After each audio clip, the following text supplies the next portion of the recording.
ધોરાજીની civil હોસ્પિટલમાં તબીબી સેવા માટે નોમિનલ ચાર્જ લેવાતો હતો, ત્યારે આરોગ્ય વિભાગની સૂચનાથી સમગ્ર રાજ્યની સાથે ધોરાજીની હોસ્પિટલમાં પણ હવે દર્દીઓએ કોઈ ચાર્જ ચૂકવવો નહીં પડે. હું ડૉક્ટર જયેશ વેસેટિયન SDS ધોરાજી ખાતે અધિક્ષક તરીકે ફરજ બજાવું છું.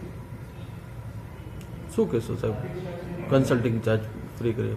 આ અંગે આપને જણાવું તો અમારે જે રોગી કલ્યાણ સમિતિમાં યુઝર ચાર્જીસ ઓપીડીના 5 રૂપિયા છે, ઇન્ડોરના 10 રૂપિયા અને સોનોગ્રાફીના 50 રૂપિયા અમે રોગી કલ્યાણ સમિતિમાં દર્દીઓ પાસેથી લેતા હતા.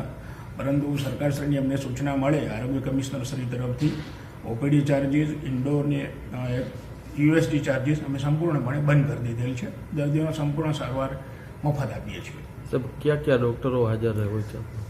અત્યારે તારીખે અમારી હોસ્પિટલ ખાતે કન્સલ્ટન્ટ સરકારશ્રી DRB રેસિડેન્ટ છે, MD છે, MD ચેસ્ટ છે, રેડિયોલોજી, પેથોલોજી, ઓર્થોપેડિક અમારા ત્યાં ડેપ્યુટેશન ઉપર આવે છે અને પીડિયાટ્રિશિયન વર્ગ 1માં સેવા આપે છે.